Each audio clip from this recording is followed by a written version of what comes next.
सब कुछ डिजिटल है। मैरिज जो है एक बहुत सेंसिटिव टॉपिक, प्रेशर रहता है कि शादी हो गया तो निभाना ही है। तो आपको बहुत दिल के करीब हो। और मुझे तो फ़ायदा ही होता, he was working abroad. Logically वो इंसान कैसा हो गया। बॉलीवुड मूवीज़ इतना एक्सपेक्टेशन बना देती है। नमस्कार, हमारी चौपाल डायरी में आप सभी व्यूअर्स का बहुत बहुत स्वागत है। वो ज़माना अब नहीं रहा जब फूफा, मौसी, ताऊ और नाई पंडित शादी के लिए रिश्ता बताते थे, लड़के की गारंटी भी देते थे और घर वाले भरोसा करके शादी कर भी देते थे। लेकिन बदलते ज़माने के साथ ये ट्रेंड भी बदला है। लव मैरिज हो या अरेंज मैरिज के लिए भी लोग मैट्रिमोनी साइट पर खुद को रजिस्टर करके जीवन साथी खोज रहे हैं। जी हाँ, अब रिश्ते गांव की चौपाल से निकलकर सीधे ऐप स्टोर्स और वेबसाइट्स पर जा पहुंचे हैं। प्यार हो या ब्याह, सब कुछ डिजिटल है।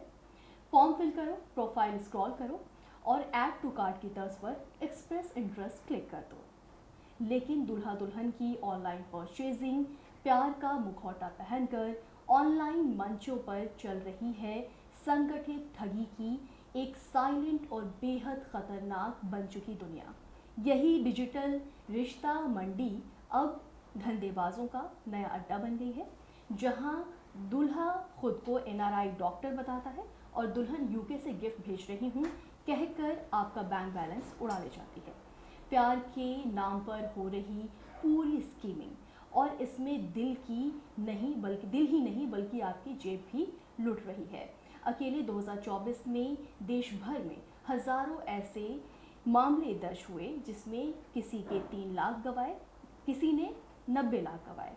और अफसोस की बात यह है कि ये अपराध चुपचाप होते हैं, ना कोई शोर ना कोई रिपोर्ट, क्योंकि मामला इज्जत का है। तो आज हम इसी डिजिटल धोखाधड़ी की परतें उधेड़ेंगे और जानेंगे कि कैसे शादी के नाम पर किया जा रहा है फ्रॉड का नया स्टार्टअप। इस पर ज़रूरी सवाल और जवाब करने के लिए हमारे साथ हैं एक्सपर्ट, अपने सुझाव देंगी। हमारे साथ हैं एडवोकेट सृष्टि सिंह, पटना हाईकोर्ट की वकील, जिन्होंने 2015 में NLSIU से LLB हासिल की, कुछ सालों तक बैंगलोर की कॉरपोरेट लॉ फर्म में काम किया और 2019 से पटना हाईकोर्ट में प्रैक्टिस कर रही हैं। सृष्टि सिंह बताएंगी कि आप लोग क्या सुरक्षा उपाय कर सकते हैं, कानून उन्हें कितना बचा सकता है और किस तरह ठगों से बचा जा सकता है। तो बने रहिए हमारे साथ इस कार्यक्रम में। सृष्टि सिंह, सबसे पहले आपका बहुत बहुत स्वागत है। हमारे दर्शकों के लिए आप यहाँ पर आई और मौजूद हुई। Thank you so much, completely my pleasure. अब मैं आप सबको कुछ आंकड़े बताना चाहूँगी जो बेहद ही चौंकाने वाले हैं। अकेले 2024 में भारत के अलग अलग शहरों में 3 करोड़ तक की मैट्रिमोनियल ठगियों के केस सामने आए हैं। पुणे, इंदौर, नोएडा और बेंगलोर जैसे शहरों में दर्जनों मामलों में लोगों ने NRI डॉक्टर, सेना अधिकारी या बिजनेसमैन बनकर फंसाया गया है और 25 लाख से लेकर 91 लाख तक की ठगी हुई है। NCRB की रिपोर्ट की अगर हम माने तो उसके अनुसार 2023 में 900 से ज़्यादा साइबर धोखाधड़ी के मामले केवल मैट्रिमोनियल फ्रॉड के थे और ये संख्या हर साल तेज़ी से बढ़ रही है। ये ठगी केवल पैसों तक सीमित नहीं है, बल्कि भावनात्मक शोषण, मानसिक तनाव और कई बार तो ब्लैकमेलिंग और सोशल स्टिग्मा तक भी पहुंच जाती है। तो सृष्टि जी, सबसे पहले हम ये जानना चाहेंगे कि कब एक इंसान ऐसी भावनात्मक स्थिति में होता है कि ये ठग उसके ऊपर आक्रमण करते हैं और वो इंसान ठगी का शिकार हो जाता है। ये जो ठगी का शिकार हो रहा है, जो मैट्रिमोनियल केसेस की आप बात कर रही हैं, ये मैट्रिमोनियल केसेस साइबर फ्रॉड में एक छोटा सा एग्जाम्पल है। अभी इंडिया में ऐसा सिनेरियो चल रहा है जिसमें हर तरह के साइबर फ्रॉड्स हो रहे हैं, वैसे ही मैट्रिमोनियल साइबर फ्रॉड भी हो रहे हैं। तो पहले तो ये समझना है कि जो लोग इसके शिकार हुए हैं उनको ये नहीं सोचना चाहिए, अपने में आप में बहुत ज़्यादा ख़राब नहीं लगना चाहिए कि ये उनके साथ कैसे हो गया, क्योंकि ये गेम प्लान जो करते हैं, जो अटैक्स जो करते हैं, जो क्रिमिनल्स हैं जो करते हैं ऐसा काम, उनका टारगेट ही ये रहता है कि वो मैनिपुलेट करें लोग को। वो जानते हैं कि साइकोलॉजिकली वो समझते हैं कि लोग का वीकनेस क्या है, और लोग भी जब मैट्रिमोनियल वेबसाइट्स पे जाते हैं या ऐप्स पे जाते हैं तो वो एक जीवन साथी ढूंढ रहे होते हैं। तो उनसे अगर 2 शब्द कोई अच्छा बात कर देता है तो उन्हें बहुत अच्छा लगता है, वो एक सेफ स्पेस फील करते हैं। और ये वैसे लोग भी होंगे जो शायद रियल वर्ल्ड में, उनका ऐप के बाहर या डिजिटल वर्ल्ड के बाहर उनके उतने अच्छे दोस्त नहीं होंगे, उन्हें शायद परिवार से उतना कंफर्ट या सेफ स्पेस जैसे मैंने कहा वो नहीं मिल रहा होगा, तो उनके लिए शायद इस शोषण का विक्टिम बनना एक प्रोसेस के अंडर आसान हो जाता है। किस तरीके के केसेस, क्योंकि कहा जाता है कि जो स्कैमर्स हैं वो ठगी के दौरान में कई तरीके की कहानियां बुनते हैं, झूठी कहानियां, जो इमोशनली कहानियां बुनते हैं, तो किस तरीके की कहानियां सबसे ज़्यादा सामने आती हैं कि जिससे फिर वो अर्जेंट पैसों की डिमांड करते हैं या फिर लोगों को अपने शिकार आसानी से बना लेते हैं? इसका पहला स्ट्रैटेजी तो ये होता है कि लोग क्या करते हैं, जो आपको मैट्रिमोनियल वेबसाइट में आप जिससे बात कर रहे हैं वो तो हो सकता है पहले वो मेल भी ना हो, ऐसा भी होता है। ऐसे भी केसेस आए हैं कि अगर मैं एज अ गर्ल एक ऐप पे हूँ और मुझे लग रहा है कि मैं दूसरे इंसान जिससे बात कर रही हूँ वो मेल है, शायद वो मेल भी ना हो, वो शायद एक वुमन हो जो यूज़ कर रही होंगी ये ऐप इस चीज़ के लिए। तो जो आपका सवाल है, जो जैसे भी केसेस आ रहे हैं इंडिया में या इवन अब्रॉड, बाहर भी ऐसे बहुत सारे केसेस हुए हैं, मेन उसमें जो उनका मोटिव रहता है वो ये रहता है कि किसी तरह वो अनजस्ट एनरिचमेंट कर लें, मतलब कि अपने विक्टिम से पैसा निकलवा लें। तो उसके लिए सबसे पहले इमोशनल कनेक्शन वो बनाते हैं। उसके बाद जब एक बार इमोशनल कनेक्शन बन जाता है, कुछ लोग का बहुत जल्दी बन जाता है, कुछ लोग का कुछ टाइम लगता है, तो जब एक बार इमोशनल कनेक्शन बन जाता है उसके बाद वो बोलते हैं कि कोई इमरजेंसी आ गया। एक ऐसा भी केस था जिसमें जो न्यूज़पेपर में वाइडली रिपोर्टेड था कि वो बोले कि तुम्हारे लिए कुछ हम बाहर से भिजवा रहे हैं सामान, तो इसके लिए लेकिन कुछ कस्टम्स ड्यूटी है और हम पे नहीं कर पाएंगे क्योंकि मेरे कार्ड से अलाउड नहीं है इंटरनेशनल पेमेंट, सो आप पहले पे कर दीजिए एंड फिर हम उसके आपके लिए जो सामान भिजवा रहे हैं वो आपको मिल जाएगा। तो ऐसे भी होते हैं कि या तो इमोशनल कि कोई बीमार है घर में, या किसी को ये देना, एक ऑप्शन देना कि तुम्हारे लिए कुछ, आपके लिए कुछ और आ रहा है जो गिफ्ट हम भेज रहे हैं, तो किसी को लालच देना। तो ऐसे दो प्रकार के केसेस होते हैं जिसके थ्रू लोग पैसा निकलवा लेते हैं साइबर फ्रॉड में। बहुत ही आसान जी। तो आपके एक्सपीरियंस में, आपके अनुभव में ऐसे केसेस आपने सामना किया है, ऐसे केसेस आए हैं जहाँ पे लोग मैट्रिमोनियल साइट्स का या ऐसे स्कैमर्स का उन साइट्स के ज़रिए ठगी का शिकार हुए हैं? मैट्रिमोनियल साइट से जो रिलेटेड केसेस अभी पटना हाई कोर्ट में जो हम देखे हैं वो साइबर फ्रॉड वाला स्पेसिफिकली नहीं है। वो ऐसा है कि किसी ने मैट्रिमोनियल वेबसाइट पे मिला, दोस्ती की, शारीरिक संबंध बनाया ये बोलते हुए कि शादी करेंगे, बट शादी नहीं किया। तो इससे रिलेटेड केसेस अभी आए हैं जिसमें आपका स्पेसिफिक प्रोविज़न है। पहले आईपीसी में जो था, इंडियन पीनल कोड में, अब जो बीएनएस हो गया है, उसमें एक स्पेसिफिक प्रोविज़न है कि अगर आपको कोई प्रॉमिस करता है कि आपसे शादी करेगा और इस बेसिस पे कोई संबंध बनाता है तो वो एक क्राइम समझा जाता है। तो वैसे केसेस आए। शायद जो मनी रिलेटेड फ्रॉड्स हैं या जिसमें आपको पर्सन की आइडेंटिटी ही नहीं पता है, वो केसेस कम आए हैं क्योंकि ऐसे केसेस विक्टिम को फाइट करने में भी बहुत डिफ़िकल्टी होती है, पहले ओन अप करने में कि हाँ मेरे साथ ये हुआ। शायद अपने घर में ही बताने में बहुत दिक्कत होता होगा, आगे बताने में समाज को, एफआईआर रजिस्टर करने में, कोर्ट केस लड़ने में। तो शायद ऐसे रीजंस के कारण अभी बिहार में हाई कोर्ट में उतने केसेस नहीं आए। शायद आए होंगे एक दो, बट मैंने अभी तक ऐसा केसेस नहीं देखा। ऐसा प्रेवलेंट नहीं है कि रिपोर्ट हो रहा है आए दिन कि ऐसे केसेस आ रहे हैं। घटना हो रही है बट केसेस नहीं आ रहे हैं। इज्जत की बात जो आपने शुरू में ही बताया। जी। इन मामलों में एआई का कितना हाथ है? किस तरीके से ये जो पूरे स्कैमर्स हैं पनप रहे हैं और एआई प्रोफाइलिंग या उस हिसाब से लोग कैसे मदद ले रहे हैं? ऐसे कुछ केसेस सामने आए हैं। अगर हम इंडिया की बात करें या बाहर की भी बात करें, आपको लगता है कि अभी का जो मॉडर्न ज़माना है, जिस तरीके से एआई आगे बढ़ रहा है, ये लोगों को इससे सतर्क रहना चाहिए? बिल्कुल, और ये बहुत डिफ़िकल्ट हो गया है। जैसे एआई के पहले अगर आप देखें तो थोड़ा सा आप अपने लेवल पे कुछ क्वेश्चंस वैसा पूछ के, फ़ोन पे बात करके, शायद वीडियो कॉल करके, आप मान लीजिए अब फिज़िकली नहीं मिल सकते हैं, वो किसी और स्टेट में या किसी और कंट्री में है और वो आपको बार बार बोल रहे हैं कि आएंगे आपसे मिलेंगे, पर तब तक आपकी उनसे फ़ोन से बात हो रही है, वीडियो कॉल से बात हो रही है, उनके फैमिली मेम्बर से बात हो रही है।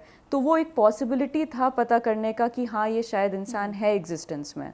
लेकिन आज एआई के ज़माने में अगर आप कोई भी नॉर्मल वीडियो प्ले करें, आप इंस्टाग्राम पे ही जाएं या फेसबुक पे ही जाएं, तो आप कोई वीडियो देखते हैं और आप कमेंट सेक्शन में अगर जाएंगे तो सबसे पहला कमेंट आपको आजकल ज़रूर दिखेगा, अरे ये तो एआई का वीडियो है। और फिर आप वापस वीडियो देखेंगे तब आप रियलाइज़ करेंगे कि इतना वो अच्छे से वीडियो बनाया हुआ है कि आपको पता भी नहीं चल सकता है। वॉइस मॉड्यूलेशन हो सकता है, वॉइस के थ्रू जेंडर चेंज हो सकता है। तो एआई के कारण तो टिल अ पॉसिबल स्टेप आपको पता करना बहुत डिफ़िकल्ट हो गया है कि क्या सही है क्या गलत है। लेकिन एआई हो चाहे नहीं हो, एक कॉमन जो ग्राउंड है जो ऐसे मैट्रिमोनियल वेबसाइट में आप कर सकते हैं पता, आपको मिलना चाहिए, इन पर्सन मिलना चाहिए। आप ऐसा नहीं है, ये डेटिंग ऐप नहीं है कि आप 10 साल बात कर रहे हैं, 10 साल तो खैर एक्सट्रीम हो गया, 3-4 महीने बात कर रहे हैं उसके बाद मिल रहे हैं। अगर आप सेम सिटी में हैं या सेम कंट्री में भी हैं, तो अगर उस पर्सन से आप नहीं मिल सकते हैं तो कम से कम फैमिली मेम्बर्स को शायद मिल लेना चाहिए, अगर फैमिली इन्वॉल्व है तो। अगर फैमिली इन्वॉल्व नहीं है तो आपकी शायद बहन या आपके भाई कोई भी हो जो उनके किसी रिलेटिव से या उनके किसी सिबलिंग से मिले। तो ये कुछ तरीके भी हैं जो एआई को काउंटर करने के लिए आप ट्राई कर सकते हैं। But again AI has made things very difficult for anyone. इस तरीके की जो व्यक्ति शिकार बनता है इस तरीके के स्कैम्स का, भावनात्मक तौर पर क्या असर पड़ता है? क्या सिर्फ ये पैसों तक ही सीमित रह जाता है, किसी के पैसे लुट गए, किसी ने पैसे ठग लिए, सिर्फ उतना तक ही सीमित है, या फिर उसका भावनात्मक भी बहुत प्रभाव पड़ता है? इमोशनल तो बहुत ज़्यादा इम्पैक्ट होता है। मान लीजिए अगर आप कोई लैंड एग्रीमेंट कर रहे हैं जो एक बहुत बड़ा फ्रॉड होता है स्टेट ऑफ बिहार में and other parts of the country में, तो इंसान चीटेड फील करता है, उसमें आक्रोश होता है। बट आप किसी से अगर इमोशनली कनेक्टेड हो जाते हैं और आपके साथ उसके बाद चीटिंग होता है, ब्रीच ऑफ ट्रस्ट होता है, तो I as a normal person who has not been through this situation can not even begin to imagine कि क्या इमोशनल इम्पैक्ट पड़ता होगा। वो ऑलरेडी बहुत भरोसा करके एक मैट्रिमोनियल ऐप पे आए हैं, शायद अगर उनके फैमिली में फ्रीडम है वो ट्राई भी किए होंगे आउटसाइड दी ऐप मिलना, कनेक्ट करना, शायद नहीं हो पाया तो मैट्रिमोनियल ऐप पे आए होंगे, या मैट्रिमोनियल ऐप में ये सोच के आए होंगे कि जीवन साथी ढूंढेंगे। ऑलरेडी इतने लोग होते हैं उस ऐप पे, इतना सारा मैकेनिकल क्वेश्चंस होता है, आंसर्स होता है, तो उसमें अगर आप किसी के साथ अगर फ्रॉड होता है, चीटिंग होता है, तो उनमें इतना बड़ा ट्रस्ट डेफिसिट हो जाता है, इतना ज़्यादा उनके लिए लाइफ डिफ़िकल्ट हो जाता होगा कि अगर उनका फैमिली उनको सपोर्ट नहीं करे, सोसाइटी उनको ये नहीं समझाए कि ये किसी के साथ भी हो सकता था और आगे वो बढ़ सके, तो उनके लिए लाइफ बहुत डिफ़िकल्ट हो जाता होगा। जैसे आपने कहा कुछ देर पहले कि कई बार लोग आत्मग्लानि की वजह से या समाज की जो कहते हैं कि इज्जत है उसकी वजह से सामने नहीं आते, तो ऐसे लोगों को कितना मुश्किल होता होगा, कितना मुश्किल होता अपनी बात आगे कहने में, बताने में, लोगों को कन्वे करने में? मैरिज जो है एक बहुत सेंसिटिव टॉपिक है, जो आपने अपने इंट्रोडक्शन में भी बोला था। अगर कोई भी क्राइम होता है छोटा सा बड़ा इंडिया में, तो लोग जल्दी रिपोर्ट नहीं करना चाहते हैं, बिकॉज एक तो आपका इज्जत वाली बात उसमें नहीं आती, उसमें क्या हो जाता है क्योंकि आपको सिस्टम से लड़ना पड़ता है। And I am an advocate but I accept the fact कि सिस्टम टफ है, उसका भी रीजंस है कि क्यों इतना प्रोसीजर्स बनाया है, वो दोनों साइड के प्रोटेक्शन के लिए है, बट एक आम आदमी के लिए उस सिस्टम में लड़ना बहुत डिफ़िकल्ट हो जाता है। तो दूसरे साइड में जब आपके साथ मैट्रिमोनियल फ्रॉड होता है, तो मैट्रिमोनियल केसेस में और क्या होता है कि एक तो लीगल कॉम्प्लेक्सिटीज़ हैं, उनसे आपको लड़ना पड़ता है, दूसरा आपको इज्जत देखना पड़ता है। फैमिली ये आपको बोल सकती है शायद कि अगर आप इस केस में लड़ने में इन्वॉल्व हो जाएंगे तो बाहर बात आ जाएगी कि आप किसी लड़के या किसी लड़की के साथ इतने इमोशनली अटैच हो गए थे कि आप ये सब करने को तैयार थे। फ्यूचर क्वेश्चंस अराइज करेगा, फ्यूचर प्रॉस्पेक्ट्स पे आपको क्वेश्चन मार्क उठेगा कि क्या आप किसी और से शादी कर पाएंगे, आपके लिए अच्छे रिश्ते आएंगे। तो ये सब देखते हुए भी ऐसे केसेस बहुत अनरिपोर्टेड हो जाते हैं और लोग आगे बढ़ना चाहते हैं। और कुछ इम्पोर्टेंट सवाल जो ये शो करने से पहले, पॉडकास्ट करने से पहले मेरे दोस्तों ने बोला, मेरी जान पहचान के लोगों ने बोला कि एडवोकेट से लिए जाएं, वो सवाल मैं आपके सामने रखना चाहूँगी। उनमें से एक सवाल ये है कि ऑनलाइन मैट्रिमोनियल धोखाधड़ी में कौन सी ऐसी धाराएं लागू होती हैं? क्या वो IPC 498 है, 420 है, IT एक्ट आदि? दूसरा सवाल उन्होंने ये पूछा है कि क्या साइबर अपराध कानून जैसे कि 66D, 66C IT act in मामलों में प्रभावी साबित होते हैं? आपका क्वेश्चन बहुत वैलिड है, क्योंकि कभी भी कोई FIR रजिस्टर करने जाता है या कंप्लेंट करने जाता है, ये शायद बहुत लोगों को नहीं पता होगा कि एक तो FIR रजिस्टर कराना नियरली इम्पॉसिबल हो जाता है। दूसरा क्या होता है, बहुत बार पुलिस जो है वो ठीक से धाराएं नहीं लगाती हैं, क्योंकि जो जैसा धारा लगता है वैसा आपके बेल पे केस डिपेंड करता है, बेल हो पाएगा कि नहीं हो पाएगा, पुलिस दे पाएगी कि नहीं दे पाएगी, और उसके कारण आपका केस स्ट्रॉन्ग वीक सब कुछ हो जाता है। तो धाराएं समझना भी बहुत इम्पॉर्टेंट है। अनफॉर्चुनेटली मैट्रिमोनियल फ्रॉड्स के लिए ईदर साइबर फ्रॉड और अदरवाइज, मान लीजिए आप किसी फेमिलियल सेटअप ही में मिल रहे हैं जो आपको दो फैमिलीज़ मिला रहे हैं, उसके लिए कोई अलग से प्रोविज़न नहीं है। पहले IPC था, इंडियन पिनल कोड, अब BNS हो गया है। सेक्शन 498A जिसका आपने एग्जाम्पल लिया, अप्लाई करता है, सॉरी, हस्बैंड एंड वाइफ के सिचुएशन में। अगर शादी हो गई है तो उस सिचुएशन में 498 है, जो क्रूअल्टी हम लोग बोलते हैं कॉमन लैंग्वेज में, उसमें अप्लाई करता है। अदरवाइज बीएनएस में और जो कॉमन प्रोविजंस हैं चीटिंग के लिए, क्रिमिनल ब्रीच ऑफ ट्रस्ट के लिए, अगर आपसे पैसा निकलवाया गया, आपके साथ धोखा हुआ है, तो उसके लिए ये सारे प्रोविजंस लगते हैं। मोस्टली जो ये सारे केसेस हैं, ये बात बहुत लोग को शायद अभी नहीं मालूम है कि बहुत सारे जो केसेस, ये जो प्रोविजंस हैं, धाराएं हैं, उसमें पनिशमेंट 7 साल तक का है। तो उससे एक बहुत प्रैक्टिकल इम्पैक्ट पड़ता है।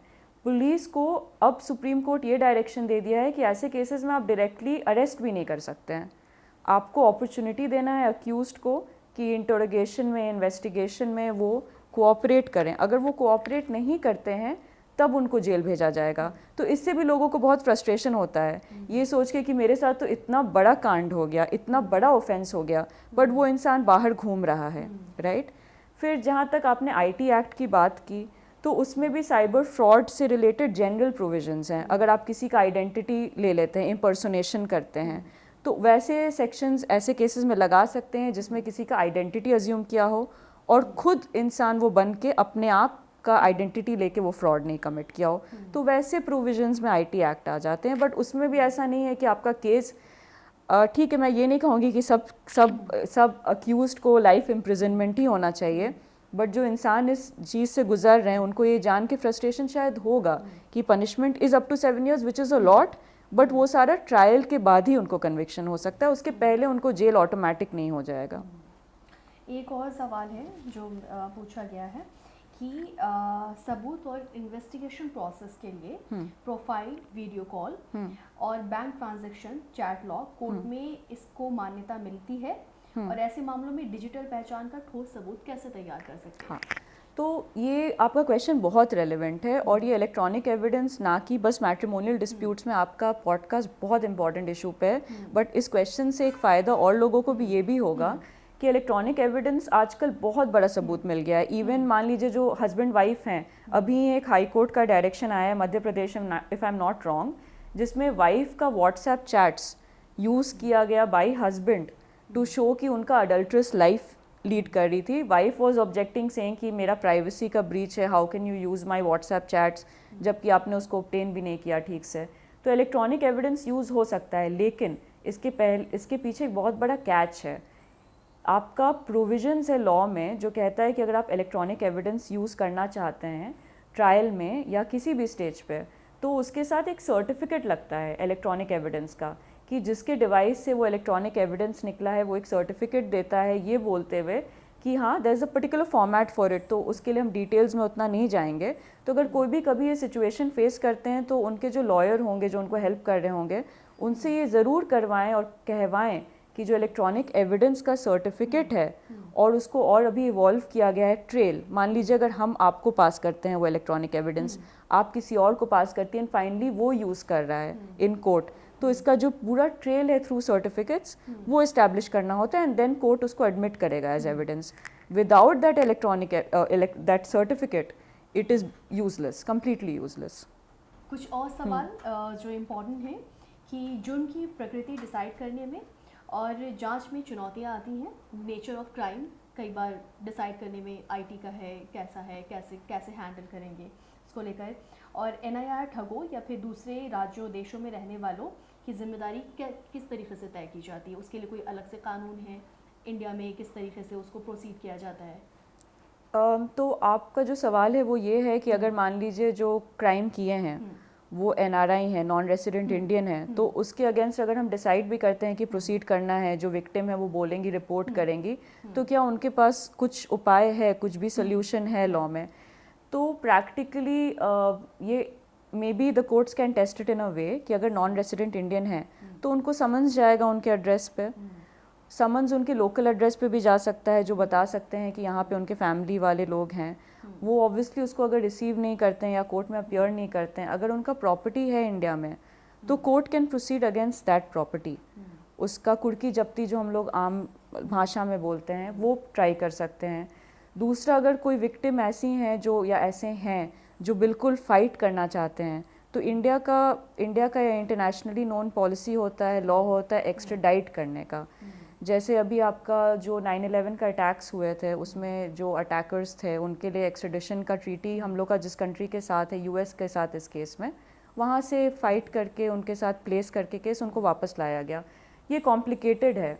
ये आपने जो कहा कि ऐसा कुछ कर सकते हैं, तो हाँ उसका है जवाब कि ये 2 ऑप्शन है कि आप एक्स्ट्राडाइट करने के लिए अप्लाई कर सकते हैं। वहाँ पे यहाँ का गवर्नमेंट को एक्सप्लेन करना पड़ेगा कि what that person has done, उनकी क्या ज़रूरत है इंडिया में ट्रायल फेस करने के लिए, और उस क्रिमिनल को या अक्यूज्ड को उनको ये भी ऑप्शन है कि वहाँ की कोर्ट में वो चैलेंज कर सकें ये बात। तो ये थोड़ा लॉन्ग ड्रॉन भी हो सकता है, प्लस वो मनी टाइम एवरीथिंग कंज्यूमिंग, तो it becomes very difficult. Solution है but it's not an easy solution. अच्छा, उनके बारे में बताइए जो आजकल मैट्रिमोनियल साइट्स के जरिए शादियां हो रही हैं, फिर वो शादियां सिर्फ फ्रॉड या फिर स्कैम में नहीं बल्कि क्राइम में बदल जा रही है। हाँ। कभी कोई किसी का मर्डर कर दे रहा है, कभी कहीं किसी की डेड बॉडी मिलती है, कभी किसी और हालत में अपराध होते हैं। इन पर क्या कहना है, कैसे हो रही है, किस तरीके की मानसिकता लोगों की पनप रही है? अपराध देखिए, हम लोग का जो बहुत सारा प्रोविजंस है लॉ में, जो पहले आईपीसी था अभी बीएनएस है, उसमें डाउरी, डेथ का, क्रूअल्टी का प्रोविजंस इसलिए रहा है क्योंकि हिस्टोरिकली मैट्रिमोनियल डिस्प्यूट्स हुए हैं which have led into crime. अभी के डेट में ये हो रहा है बिकॉज सोशल मीडिया इतना हाइटेंड है, लोग इतने ज़्यादा कनेक्टेड हैं कि जो भी ऑफेंसेस रिपोर्ट हो रहे हैं इधर उसको काफ़ी ज़्यादा ट्रैक्शन भी मिल जाता है। लेकिन अभी का क्या हो रहा है, पहले का सिस्टम ऐसा था कि जो बच्चे थे वो पेरेंट्स के दबाव में आके एक शादी में वो रह जाते थे। आजकल के बच्चे ऐसा नहीं चाहते हैं, बट शायद ऐसा भी हो रहा है कि they are not in a position to say no to the marriage, but उनको ये ज़्यादा आसान लग रहा है कि शादी कर लें और बाद में जो भी मेरा अगर थर्ड पर्सन के साथ अफेयर है या हमको नहीं रहना है, मेरी मर्ज़ी के ख़िलाफ़ ये शादी हुआ है, ये अप्लाई करता है बोथ लड़के और लड़कियों के लिए।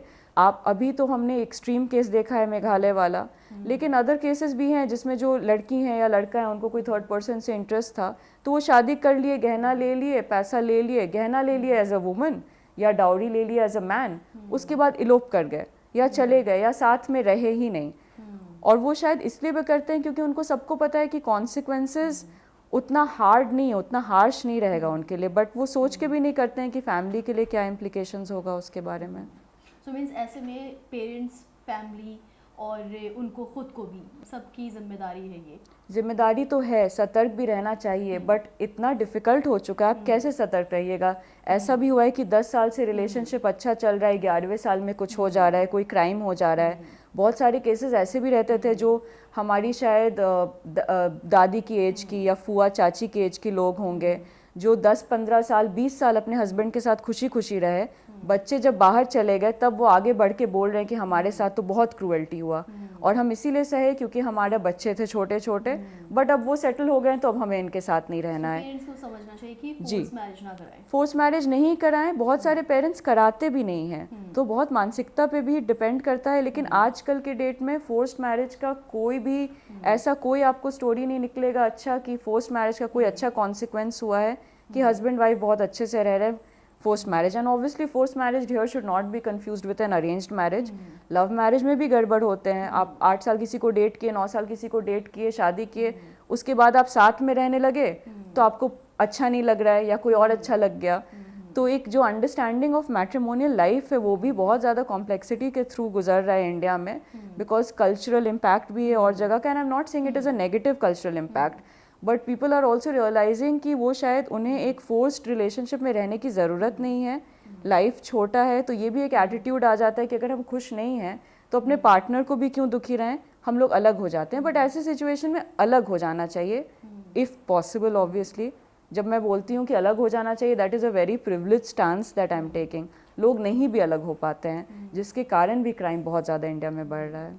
क्यों ऐसा हो रहा है? जैसे आपने कहा कि रिश्ते टूट जाते हैं, क्यों टिक नहीं रहे रिश्ते, लगातार टूट रहे हैं, चाहे वो शादियों के टूटने की बात हो, किस तरीके की चीज़ें डेवलप हो रही है, हमारे कल्चर में डेवलप हो रही हैं, वेस्टर्न कल्चर हमारे ऊपर हावी हो रहा है, या अब इतनी ज़्यादा लोग लिबरल हो गए हैं कि अब उन्हें लगता है कि अब हमें किसी 80 किलो के आदमी को अपनी छाती पे नहीं ढोना है। जी जी बिल्कुल। कौन सी चीज़ है? जी, तो ये टूटना जो शब्द है ना, ये डिपेंड करता है आप इसको कैसे देखते हैं।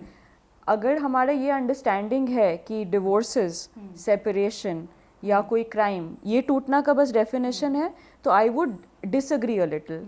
मुझे ये भी लगता है कि वो शादी जो चल रही है, जो लोग 50वां एनिवर्सरी अपना मना रहे हैं बट घर में जाके मारपीट कर रहे हैं, जिनके बच्चे वो टूटी हुई शादी है। तो ऐसा नहीं है कि अचानक से शादी अभी टूट रही है। अगर टूटने का हम ऐसा अगर इस पर्सपेक्टिव से देखेंगे, शादी पहले से ही टूटी आ रही थी। आजकल क्या हो गया है, लोग सोच रहे हैं कि हम ऐसी टूटी शादी में क्यों रहें। मेट्रोपॉलिटन सिटीज़ में फॉर एग्जांपल क्या हो रहा है, women mostly are independent also, तो वो भी आगे बढ़ जा रही हैं लाइफ में।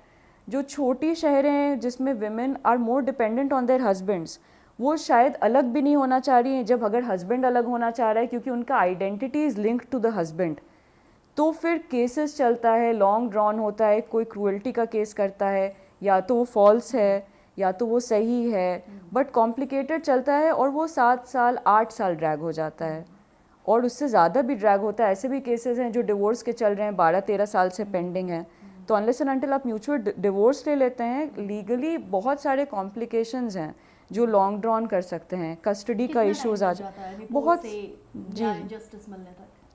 तो इसमें आप वही जो मैं बताना चाह रही थी कि अगर आप म्यूचुअल डिवोर्स करते हैं तो आपका 1-2 साल के अंदर भी हो जाएगा, डिपेंडिंग ऑन आपकी शादी कब हुई है। अगर शादी 1 साल के अंदर हुई है तो कुछ कूलिंग ऑफ पीरियड बोलते हैं, तो उसको आप लेके चलिए तो 2 साल में हो सकता है। अगर आप केस मुकदमा करते हैं तो उसका कोई अंत नहीं है।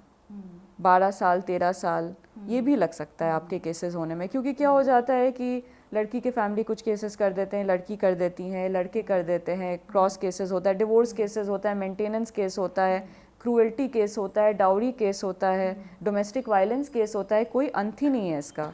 तो उसके कारण काफ़ी लॉन्ग ड्रॉन हो जाता है। तो इसी में अगर मतलब समझदारी इसी में है कि अगर आपकी शादी नहीं बन रही है, नहीं हो रही है, तो एक म्यूचुअल सेटलमेंट करके लाइफ में आप आगे बढ़िए और दूसरे को भी बढ़ने दीजिए। क्या ऐसे मामलों में राशि वसूलना संभव है और पीड़ित को कितनी राहत दी जाती है? क्या मनी ट्रेल पकड़कर रकम वापस ली जा सकती है? जी, तो हम लोग वापस जो साइबर फ्रॉड का बात कर रहे हैं, ऐसे केसेस होते हैं। अगर मैट्रिमोनियल का आप छोड़ दें, अदरवाइज भी आप देखें साइबर फ्रॉड में यूजुअली क्या होता है कि केस फाइल हो जाता है, FIR रजिस्टर हो जाता है। जब वो इंसान बेल के लिए आते हैं या FIR क्वॉश कराने के लिए कोर्ट में आते हैं, तो बहुत बार कोर्ट जो है वो सेटलमेंट के लिए भेज देता है। वो बोलता है कि आप मीडिएशन करिए, दोनों पार्टी अपीयर करिए बिफोर अ थर्ड पार्टी, जो मीडिएटर जिनको कहते हैं, और मीडिएटर डिसाइड करेगा कि क्या आप लोग में एक समझौता हो सकता है। तो समझौते के तहत बहुत बार जो होता है पैसा लौटा दिया जाता है, if not the entire amount to a certain extent. तो ये कुछ तरीका है। सुप्रीम कोर्ट बहुत बार डेप्रिकेट करता है इस प्रैक्टिस को कि अगर आपके पास बेल का केस आया हुआ है, FIR का केस आया हुआ है, तो आपको पैसा नहीं दिलवाना चाहिए। That should not be a condition to grant bail और to look into the matter. लेकिन एक बहुत प्रैक्टिकल अप्रोच है जो हाई कोर्ट में तो बहुत देखा है हमने, ऐसे केसेस में कोर्ट सेटलमेंट के लिए करवाने का पूरा कोशिश करती है और होता भी है सेटलमेंट। कौन से रेड फ्लैग्स जैसे कि फेक ID, जल्दी शादी की बात या तुरंत पैसे मांगना सामान्यतः दिखाई देते हैं, जिससे सावधान रहना चाहिए? और क्या वेबसाइट्स को KYC सत्यापन कराना चाहिए, अनिवार्य करवा देना चाहिए?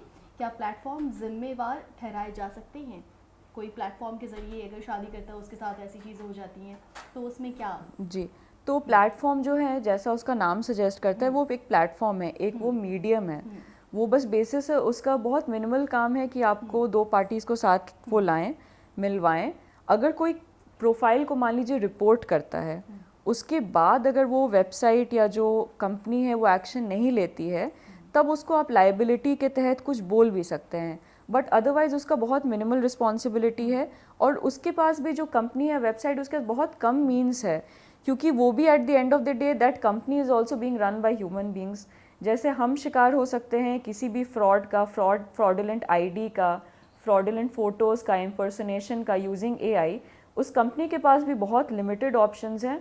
There are some other ways I think जिसमें वो ट्राई कर सकते हैं, बट मतलब personally I would not propagate. आजकल आधार ऑथेंटिकेशन का फैशन चल गया है, दो personally I am against it, but अगर वॉलंटरी बेसिस पे उसका लोग कर सकते हैं ट्राई, अगर उसका सिस्टम आ सकता है in place, then that can be one way of verifying identity, but of course it has to be completely voluntary क्योंकि stakes इतना high है। but again I'm not completely in favor of it क्योंकि उसमें फिर आपका imbalance between protecting victims हो जाएगा, protecting privacy हो जाएगा।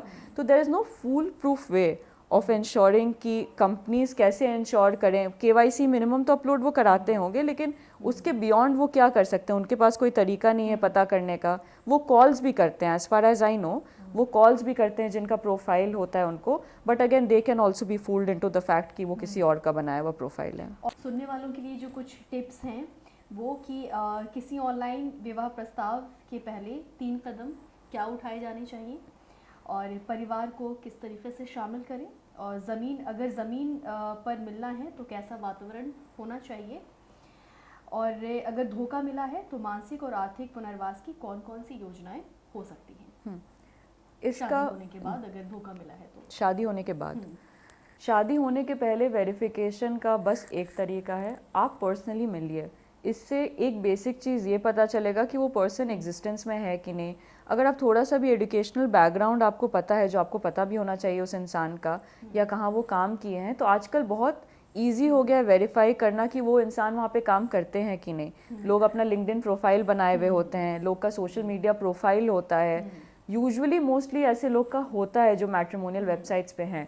कुछ लोग होते हैं जो they prefer not to be on social media, but I don't think ऐसे लोग होंगे जो मैट्रिमोनियल वेबसाइट्स का, अगेन इट्स अ गेस, ऐसे लोग होंगे जो मैट्रिमोनियल वेबसाइट्स का यूज़ कर रहे होंगे। तो अगर ऐसे लोग हैं जो उनका सोशल मीडिया एकदम एब्सेंट है, जिनका कोई प्रोफाइल नहीं है, अगर आप उनका वर्क प्लेस नहीं वेरीफाई कर पा रहे हैं, unless they are claiming to be a raw agent, then of course it's difficult to verify, and I'm assuming कि ऐसे केसेस होते होंगे जो वो बोलते होंगे कि मैं सैनिक हूँ, मेरा प्रोफाइल नहीं हो सकता है, मैं तो सियाचिन पे पोस्टेड हूँ, मैं बात नहीं कर सकता हूँ, बट अब मुझे पैसे चाहिए, मेरे बीमार बाप को पैसे चाहिए। तो अगर ऐसे एक्सट्रीम केसेस को छोड़ दिया जाए तो फिजिकल वेरिफिकेशन से बेटर कुछ नहीं है। इससे एक बेसिक चेक तो हो सकता है, लेकिन उसके बाद वो इंसान कैसा है, क्या वो आपको धोखा देगा कि नहीं देगा, ये तो बहुत ही ज़्यादा डिफ़िकल्ट है सर्टेन करने के लिए।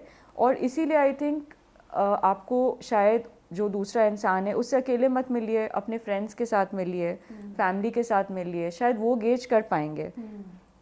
मतलब शुरू में अगर आप अकेले भी मिलना चाहते हैं तो at some point before you take a decision you should make sure that your friends meet the person, because आपके फ्रेंड्स बहुत अच्छे होते हैं डिटेक्ट करने में। अगर आपके पेरेंट्स शायद नहीं भी हो पाए, friends are very good in detecting. तो ये ज़रूर करना चाहिए कि आप मिलवाइए लोग से, कि आप अगर प्यार में अंधे हो गए हैं तो दूसरे इंसान को तो कम से कम दिखे कि सच्चाई क्या है। डिटेक्टर फ्रेंड्स लेके जाने जी जी चाहिए। बिल्कुल बिल्कुल। जी जब कोई महिला या पुरुष आपके पास मैट्रिमोनियल फ्रॉड का केस लेकर के आते हैं तो उनकी सबसे ज़्यादा जो तकलीफ होती है वो क्या होती है? अभी जो केसेस हमारे पास आते हैं वो ऐसे केसेस होते हैं कि जिनकी 4-5 साल की शादी हो चुकी है, बट वो लोग या तो साथ में नहीं रह रहे हैं, या तो कोई हस्बैंड से प्रताड़ित है, कोई वाइफ से प्रताड़ित है, बच्चे हैं, वो लोग मूव ऑन करना चाहते हैं लेकिन मूव ऑन नहीं भी कर पा रहे हैं क्योंकि या तो फैमिली का प्रेशर है, या तो अंदर बहुत आक्रोश है कि मैंने इतने साल दिए। अगर औरत है तो उनको ये लगता है कि मैंने अपना करियर नहीं परस्यू किया, 2 साल के बच्चे का ध्यान दे रही हूँ, बट हस्बैंड अब मेरे साथ क्रूएल्टी कर रहा है या उसका अफेयर है। या दूसरे केस में हस्बैंड बिल्कुल वाइफ से प्रताड़ित है, बट वो छोड़ नहीं सकता है क्योंकि उसको लग रहा है कि मेरे ऊपर फॉल्स केस होगा या ऑलरेडी फॉल्स केस हो चुका है। ये एक बहुत कॉमन स्ट्रैटेजी है इंडिया में अनफॉर्चुनेटली। एंड अगेन हम जनरलाइज नहीं करेंगे क्योंकि जो एक्चुअल केसेस हैं of women being harassed, going through cruelty, getting beaten up, वो रिपोर्ट नहीं होते हैं, वो लोग आगे नहीं आते हैं क्योंकि वो लोग इतना सफ़र करते हैं, वो अंदर ही अंदर सफ़र करते हैं, उनको अपने पेरेंटल होम से भी नहीं मिलता है सपोर्ट। लेकिन फॉल्स केसेस भी काफ़ी ज़्यादा इंडिया में हैं। स्पेशली वो तब होते हैं कि अगर हस्बैंड बोलता है कि मुझे तुम्हारे साथ नहीं रहना है, अब जो भी रीज़न हो, उसका रीज़न सही हो गलत हो, नहीं मन ही है नहीं रहने का मान लीजिए, तो वाइफ क्रूएल्टी का केस कर देती है, not just on the husband but on his entire family, बहन पे, बूढ़े इन लॉज पे। तो उसके कारण भी बहुत सारे जो मेल हैं, जो मर्द हैं, वो बहुत प्रताड़ित रहते हैं कि हम नहीं रहना चाहते हैं ऐसे सिचुएशन में, बट हमारे पास कोई ऑप्शन भी नहीं है क्योंकि अगर हम अलग होना चाहेंगे तो एक फॉल्स केस रजिस्टर हो जाएगा या रजिस्टर हो गया है। तो ऐसे सारे केसेस अभी आते हैं हमारे पास। आपने अभी तक बहुत सारे केसेस देखे होंगे, क्या कभी कोई ऐसा केस आपके सामने आया है जिसमें उसने कहा हो कि अगर मैंने पहले सलाह ली होती तो बेहतर होता, इस बात की टीस, इस बात की कसक दिखी हो? मैट्रिमोनियल केसेस में रिग्रेट सबसे बड़ा चीज़ होता है। रिग्रेट अगर लव मैरिज है पेरेंट्स का नहीं सुनने का, अगर अरेंज्ड मैरिज है तो पेरेंट्स का सुनने का, हस्बैंड से प्यार होने का, वाइफ को वाइफ से प्यार होने का हस्बैंड को, अपना करियर छोड़ने का वाइफ को रिग्रेट्स ही रिग्रेट्स रहते हैं। ये सोचने का कि शायद अगर फर्स्ट इंस्टेंस पे प्रॉब्लम हुआ था तो उसी समय अगर हम ऑब्जेक्ट किए होते तो प्रॉब्लम शायद इतना आगे बढ़ा नहीं होता। तो रिग्रेट्स अनफॉर्चुनेटली बहुत रहता है, क्योंकि एक अगर यूनियन होता है ऑफ टू पीपल तो काफ़ी कॉम्प्रोमाइज़ होता है, लाइफ बहुत चेंज होता है इन एट सम और द अदर लेवल। तो अगर आपका इतने साल बाद अगर शादी के या एक ही साल हो, 2 साल हो, कितने भी साल बाद हो, तो आपको बहुत ख़राब लगता है, क्योंकि वो लगता है कि आपका टाइम चला गया। प्लस वो बस उतना नहीं है कि आपका शादी टूट गया तो आप स्नैप आउट कर जाएंगे अचानक से और आप लाइफ में आगे बढ़ेंगे। अगर वैसे लोग हैं तो काफ़ी उनको मेरे तरफ से मतलब applause for them, but usually ऐसा नहीं हो पाता है। तो उनका आगे का लाइफ भी काफ़ी इम्पैक्ट करता है, बच्चों पे इम्पैक्ट करता है, फैमिली पे इम्पैक्ट करता है। तो रिग्रेट्स तो काफ़ी अनफॉर्चुनेटली होते हैं ऐसे केसेस में। किस तरीके के लोगों के साथ ऐसे केसेस ज़्यादा देखने को मिलते हैं? ज़्यादा पढ़े लिखों के साथ, महिलाओं के साथ, पुरुषों के साथ, कम पढ़े लिखे लोग के साथ में? तो जो केसेस आपको ज़्यादा रिपोर्ट होते हैं वो आपके मेरे एक्सपीरियंस में मिडिल इनकम फैमिलीज़ के बहुत ज़्यादा होते हैं। ये इसलिए भी होता है क्योंकि आपके जो हाई इनकम फैमिलीज़ हैं, ऐसा नहीं है कि वहाँ इंसिडेंट्स नहीं हो रहा है, बट अगर वहाँ पे कोई बच्चा अपने पेरेंट्स को बोलता है कि मुझे डिवोर्स चाहिए, तो उनको यही बोला जाता है कि हमारे फैमिली में ऐसा नहीं होता है, which has led to suicides. We are aware of that कि बेटी को ये बोला गया कि हमारे घर में डिवोर्स नहीं होता है, वो अलग नहीं हो पाई अपने हस्बैंड से, तो उसने सुसाइड कर लिया। अब ये ऐसे केसेस लो इनकम फैमिलीज़ में भी होते हैं। ऐसा भी केस देखा था, एक बहुत सीरियस केस था, सैड केस था, जिसमें सुसाइड नोट पढ़ा था मैंने लड़की का, कि हस्बैंड के पास वो उसको बहुत क्रूअल्टी उसके ऊपर किया जाता था। वो अपने फैमिली के पास वापस आती थी, उसको बोला जाता था नहीं ठीक हो जाएगा, जाओ जाओ वापस जाओ। फैमिली उसको सपोर्ट नहीं किया, एक दिन वो सुसाइड कर ली। तो ये एक बहुत बड़ा मिथ भी है कि ये लो इनकम फैमिलीज़ में ही होता है ऐसा। ये हर तरह के फैमिली में होता है, जो मैट्रिमोनियल डिस्प्यूट्स होते हैं, क्रूअल्टी होते हैं, डिवोर्सेस होते हैं, सेपरेशन होते हैं। लेकिन एक चीज़ है, बहुत सारे मेट्रोपॉलिटन सिटीज़ में क्या हो रहा है कि अगर if the woman is financially independent और वो भी अगर एक अच्छे लॉयर के पास जाती है और वो समझती है कि मुझे अगर हस्बैंड के साथ अब नहीं रहना है, हस्बैंड को मेरे साथ नहीं रहना है, तो वो एक सेटलमेंट कर लेते हैं, क्योंकि वो ये जान रहे हैं कि केस मुकदमा लड़ के किसी को कुछ हासिल नहीं होने वाला है। अनलेस एंड अनटिल उनके साथ इतना ज़्यादा क्राइम हुआ है कि वो रिपोर्ट करना ही चाहते हैं, वो लड़ना ही चाहते हैं। बहुत सारे ऐसे लोग भी हैं जिनको मान लीजिए 50 लाख कोर्ट दिला रहा है सेटलमेंट में, बट वो बोल रही हैं कि नहीं, मेरे साथ जो हुआ है, I want my husband to go to jail, और वाइस वर्सा। तो ऐसे केसेस भी होते हैं। कोई ऐसा केस आपके करियर में जो आपको बहुत दिल के करीब हो, दिल छू गया हो, या जिसको आप कभी भूल नहीं सकती? ऐसे मैट्रिमोनियल डिस्प्यूट्स में तो केसेस जितना जल्दी आप भूल सके उतना बेटर हो जाता है, क्योंकि इतना ज़्यादा कोर्ट से लेके मीडिएशन से लेके माहौल इतना ख़राब होता है कि जिसकी शादी नहीं भी हुई हो वो भी सोचेंगे कि शादी तो कभी नहीं करना चाहिए, ऐसा हो जाता है। लेकिन एक मेरे क्लाइंट थे, वो बहुत काफ़ी समझदार थे। I was representing the boy और मुझे तो फ़ायदा ही होता, ही वॉज वर्किंग अब्रॉड, तो मुझे तो फ़ायदा ही होता कि अगर वो मेरा देते रहता फीस, उसका लिटिगेशन कंटिन्यू करते रहते।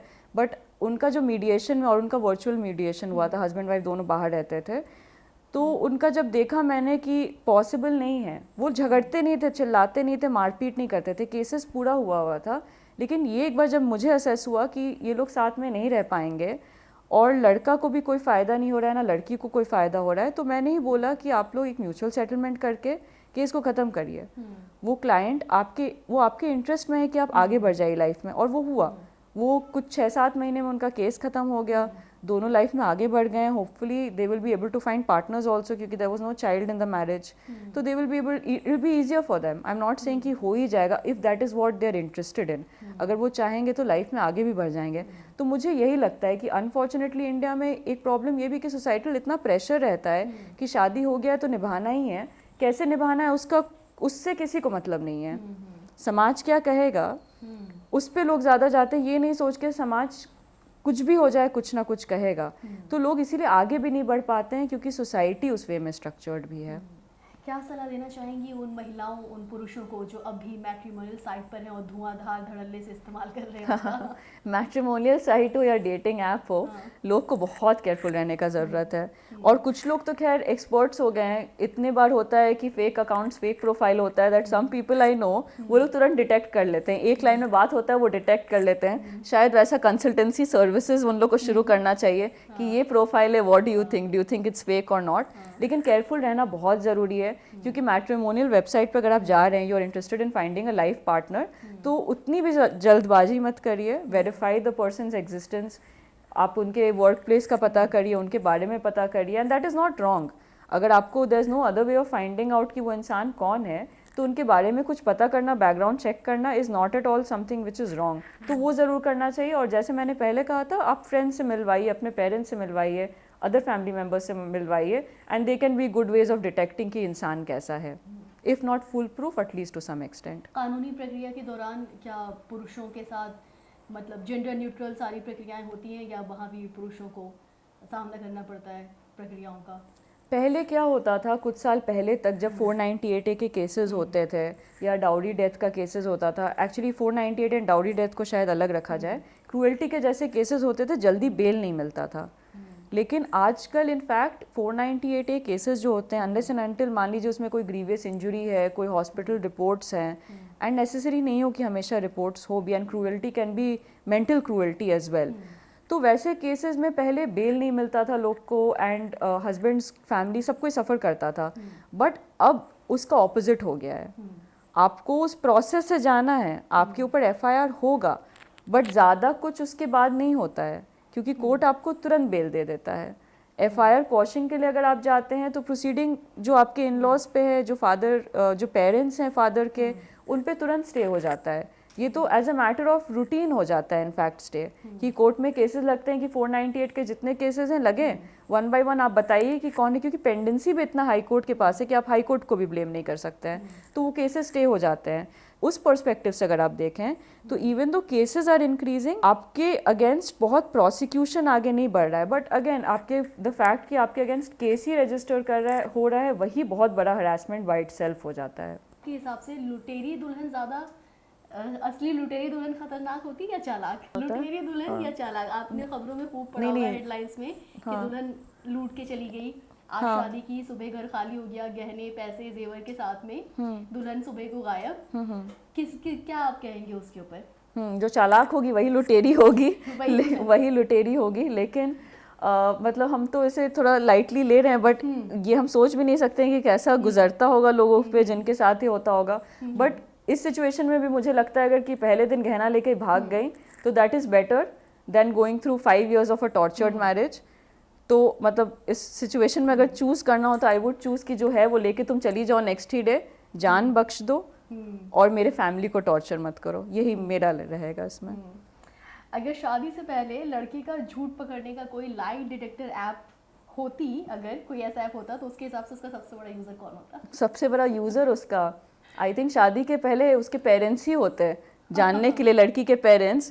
आजकल की सिचुएशन में उसको सिचुएशन में डालने से पहले आई थिंक पेरेंट्स को ही यूज़ कर लेना चाहिए लाई डिटेक्टर टेस्ट जानने के लिए कि बच्ची को डालना ठीक है कि नहीं इस सिचुएशन में। आजकल की जो शादियां हैं, शादी से ज़्यादा स्टार्टअप जैसी लगती है, निवेश करो, उम्मीद रखो और फ्रॉड होने पर FIR दर्ज करो।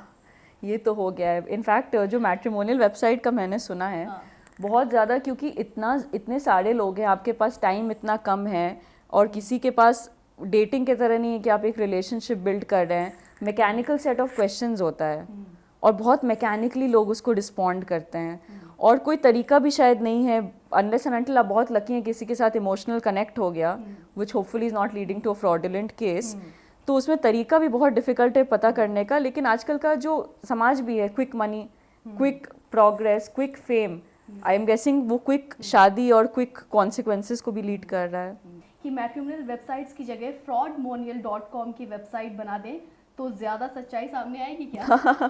पॉसिबल है। काफ़ी लोग देखिए, ऐसे जो इंटरनेट पे लोग होते हैं ना, वो हमारे लाइफ का सहारा बन गए हैं। जो आजकल हर जगह बॉम्बार्डिंग ये सब चल रहा है, अगर ऐसे क्वेश्चंस नहीं आएंगे और ऐसे एक्सपर्ट्स व्यूज़ नहीं आएंगे तो हम लोग का लाइफ बड़ा ब्लैंड हो जाएगा। कि ये तो काफ़ी इंटरेस्टिंग क्वेश्चन पूछा है, और शायद हाँ फ्रॉड डिटेक्शन के लिए काफ़ी अच्छा ही हो। खाने लगता है कि देखिए हनीमून पे मैं कहाँ ले गया इसको, और फोटोज़ दिखाने लगते हैं, और पीछे वादियाँ होंगी स्विट्ज़रलैंड की या कश्मीर की या नॉर्थ ईस्ट की, तो वो दिखाते रहते हैं। वाइफ दिखाती रहती है कि देखो मेरे गले पे निशान हो गया, तो हस्बैंड बोलता है कि वो तो मैं मोटर बाइक से इसको घुमा रहा था तो दुपट्टा फंस गया, उससे गले पे निशान हो गया।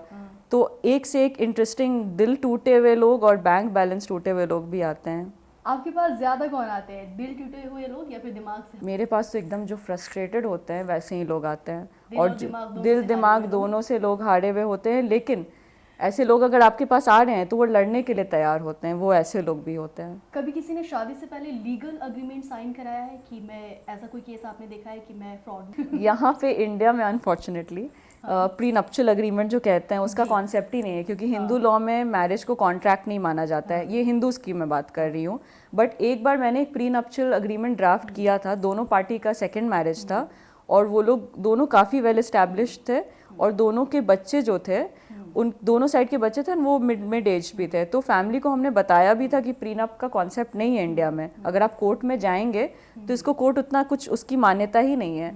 बट तब भी वो चाह रहे थे कि जो एसेट्स हैं उनका वो डिवीजन हो, तो एक फैमिली सेटलमेंट अरेंजमेंट करके हमने एक अग्रीमेंट ड्राफ्ट किया था। अगर ये हो जाए कि प्रीनप अग्रीमेंट है और उसमें एक क्लॉज लग जाए कि मैं फ्रॉड नहीं हूँ, तो ये बहुत अच्छा होगा। बट ये अनफॉर्चुनेटली अभी पॉसिबल नहीं ये है। हम जानना चाहेंगे ये प्रीनप कॉन्सेप्ट क्या है और ये इंडिया में क्यों नहीं है? जी। और दूसरी बात ये कि जब किसी का डिवोर्स होता है तो कितने % तक एक जो महिला है, जो वाइफ है, उसकी कमाई का, अपने हस्बैंड की कमाई का उससे मांग सकती है? कितना हिस्सा? जी, तो प्रीनप्चुअल अग्रीमेंट जो बाहर काफ़ी पॉपुलर है, जो बाहर के आपने देखा होगा जब जेफ बेजोस का जब हुआ था डिवोर्स, तो आई थिंक प्रीनप नहीं था, तो उसके कारण he had to part with half of his income. तो इसीलिए बहुत सारे लोग जो होते हैं प्रीनप्चुअल अग्रीमेंट करते हैं, जिसमें आपने टर्म्स एंड कंडीशंस डिसाइड कर लिया होता है कि प्रीनप माय नप्चुअल्स बिफोर मैरिज, अगर डिवोर्स होता है या बाद में कोई एडवर्स सिचुएशन अराइज करते हैं तो जो एसेट्स हैं वो कैसे डिवाइड होंगे बिटवीन द पार्टीज़। ये आपके क्रिश्चियनिटी में हो पाता है बिकॉज क्रिश्चियंस में it is considered as a contract the marriage. Even Muslims में जो हम लोग निकाह बोलते हैं उनमें भी वो जब बोलते हैं कबूल है और वो साइन करते हैं पेपर पे, तो that is also form of contract. लेकिन Hindu marriage is not a contract, it is suppose to be very sacred. तो क्योंकि आप इसको कॉन्ट्रैक्ट नहीं मानते हैं तो इसीलिए प्रीनप्चुअल अग्रीमेंट का कॉन्सेप्ट ही नहीं है। इसीलिए हिंदू मैरिज एक्ट में या स्पेशल मैरिज एक्ट में प्रोविजंस है कि अगर सिचुएशन आएगा कि मेंटेन करना है आइदर पार्टी को, तो उसमें कैसे लॉ जो है वो अपना वो आगे प्रोसेस करेगा, और ना कि कोई पार्टीज के बीच में कोई अग्रीमेंट अगर रीच किया हुआ हो। आपको लगता है कि कॉन्ट्रैक्ट मैरिज जो है उसका ज़माना आ रहा है, जैसे कि नेटफ्लिक्स का मंथली प्लान? कॉन्ट्रैक्ट मैरिज, देखिए अगर contract marriage can be a solution जो इतना प्रॉब्लम्स क्रिएट कर रहा है, देन व्हाई नॉट। अगर ये पॉसिबिलिटी हो सके at some point of time in our law, अगर हमारा लॉ आता है ऐसा जिसमें कॉमन लॉ हो, जिसमें हमारे प्रोविज़न हो सकते हैं कि अगर आप, जैसे स्पेशल मैरिज एक्ट है, if you don't want to marry under any particular religion as such, तो उसका स्पेशल मैरिज एक्ट गवर्न करता है। तो अगर उसी के तहत मान लीजिए अगर प्रीनप का भी कॉन्सेप्ट अगर आ जाए तो क्यों नहीं, उससे बहुत ज़्यादा हस्बैंड वाइफ उनके फैमिली सबको एक मेंटल सेफ्टी नेट मिलेगा। इवन वाइफ को मान लीजिए अगर उनका identity is around the husband, या वो अपना लाइफ असाइड करके बच्चों को देख रही है, तो उनको भी कुछ अश्योरेंस मिलेगा कि फ्यूचर में अगर कुछ प्रॉब्लम हो जाता है तो at least there is some contract. But वही है कि कॉन्ट्रैक्ट को भी कौन एनफोर्स करेगा, वो कोर्ट ही एनफोर्स करेगा, तो शायद वापस कोर्ट से फिर जाना हो, बट प्रोसेस उतना लॉन्ग ड्रॉन ना हो। तो इन सारे केसेस में आपको सबसे ज़्यादा क्या सीख मिली? सृष्टि सिंह को, एडवोकेट सृष्टि सिंह को क्या एडवोकेट सृष्टि सिंह को यही सीख मिली कि आपको एक स्टेप पीछे लेके मैट्रिमोनियल केसेस को देखना है। हस्बैंड वाइफ दोनों किसी ना, ऐसा मोस्टली केसेस होते हैं जो हमारे पास एटलीस्ट आते हैं जिसमें हस्बैंड की भी गलती होती है, वाइफ की भी गलती होती है। जैसे केसेस जो एक्सट्रीम केसेस होते हैं वो शायद कोर्ट में आते ही नहीं है अनलेस वो डाउरी डेथ का केस हो। तो आप ये जान जाइए कि आपको अपने क्लाइंट की तरह दूसरे से लड़ना नहीं है, क्योंकि कभी कभी क्या होता है कि पार्टीज तो लड़ रहे हैं, साथ में वकील भी कोर्ट में लड़ जाते हैं, क्योंकि इतना हाइटेंड होता है इमोशंस मीडिएशन में। तो आपको इमोशनल एक अपने आप को किसी तरह से इमोशनल एक पीछे स्टेप लेना है, so that you can assist your clients better. And अगर शादी करना है तो थोड़ा सा जितना पॉसिबल है सोच समझ के करना है। तो जो लोग इस वक्त, जो व्यूअर्स हमें देख रहे हैं, उनको आप क्या कहना चाहेंगी? कैसे सेफ रहें, कैसे सुरक्षित रहें, शादी में जल्दबाजी ना करें, मैट्रिमोनियल साइट के चक्कर में आकर के बहुत तेज़ी से शादी ना कर लें, एक बार मिलें, समझें, क्या कहना चाहेंगे? बिल्कुल। तो शादी देखिए, अगर आपको करने का मन है, तो अगर आप मैट्रिमोनियल वेबसाइट के थ्रू जा रहे हैं तो आपको केयरफुल रहना पड़ेगा। आप उनसे मिलिए, समझिए, बात करिए। अगर ऑलरेडी आपको लग रहा है कि एज अ वुमन, अगर आप योर इन 30s एंड आपको लग रहा है कि लेट हो रहा है, तो 6 महीना 1 साल कुछ और ज़्यादा उससे लेट नहीं हो जाएगा, बट आपके लाइफ लॉन्ग उस पर एक इम्पैक्ट हो सकता है, इसलिए हड़बड़ाइए नहीं।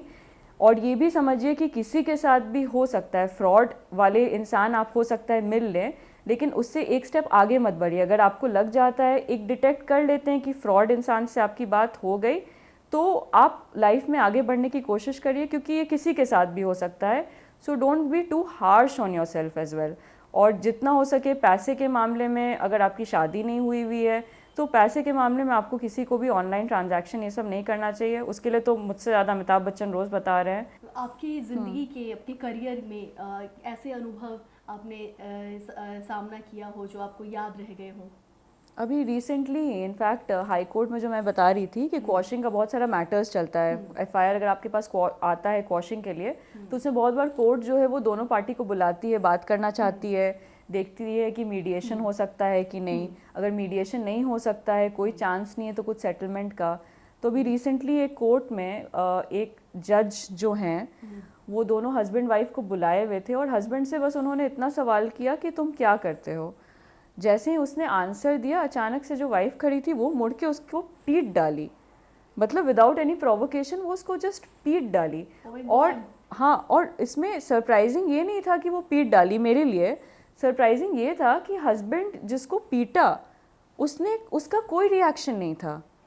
कि ऐसा लगा कि वो एक्सपेक्ट कर रहा हो कि ऐसा होता है ना कि अचानक से आपको किसी ने पीट दिया कोर्ट में या कहीं भी, तो एक बॉडी मूवमेंट होगा, कुछ रिएक्शन होगा, बट एब्सोल्युटली नो रिएक्शन। तो उसमें कोर्ट में पुलिस को बुलाना पड़ा, अलग करवाना पड़ा। बट उसके बाद कोर्ट का एक बहुत इंटरेस्टिंग नज़रिया था, वो ये था कि लोग बोलने लगे कि देखिए सामने अगर ऐसे कर रही है तो पीछे कैसे करती होगी। तो कोर्ट, पहले तो जज बहुत गुस्साए थे कि ऐसा कैसे कर सकती है, कोर्ट में कैसे आप मार सकते हैं किसी को, क्योंकि कोर्ट से तो सब कोई डरता है। लेकिन फिर जज ने खुद कहा कि हर चीज़ को देखने के 2 पहलू हैं। एक पहलू ये है कि शायद ये इतना उसको प्रताड़ित करती है कि उसको कोई सेल्फ कंट्रोल नहीं है, या दूसरा उसका ये है कि वो अंदर से इतनी प्रताड़ित हो चुकी है, इतनी फ्रस्ट्रेटेड हो चुकी है कि जज भी उसके बारे में नेगेटिव सोचे, उससे उसका डर ही खत्म हो चुका है। तो ये बहुत इंटरेस्टिंग था कि ऐसे केसेस में हर समय आपको 2 नज़रिया हो सकता है किसी भी पहलू, किसी भी चीज़ को देखने का। मीन्स बहुत डिपेंड करता है साइकोलॉजिकली वो इंसान कैसा हो गया है उस शादी में रहते हुए। हाँ, बहुत ज़्यादा पर्सनालिटी लोग का बदल जाता है, क्योंकि लोग इतना एक्सपेक्टेशन लेके आते हैं। बॉलीवुड मूवीज़ इतना एक्सपेक्टेशन बना देती है हैप्पीली एवर आफ्टर का। हॉलीवुड मूवीज़ या ऐसे भी मूवीज़ आते हैं जो बोलते हैं लड़की के पीछे भागो भागो लड़की मिल ही जाएगी, या लड़के के पीछे भागो भागो लड़का मिल ही जाएगा। तो जब वो हो नहीं पाता है रियल लाइफ में, शिद्दत से चाहो तो कायनात। हाँ बिल्कुल बिल्कुल बिल्कुल। तो जब ऐसा हो नहीं पाता है और लोग इतना कुछ अपना लाइफ दे देते हैं एक मैरिड लाइफ में, तो इंसान बहुत ज़्यादा फ्रस्ट्रेटेड हो जाता है। बिकॉज इतना इंपॉर्टेंस दिया जाता है मैरिज को कि फॉर ऑब्वियस रीजंस, कि अगर आपकी शादी हुई हुई है तो लाइफ में, अगर आपकी शादी हुई हुई है तो marriage plays a very important role.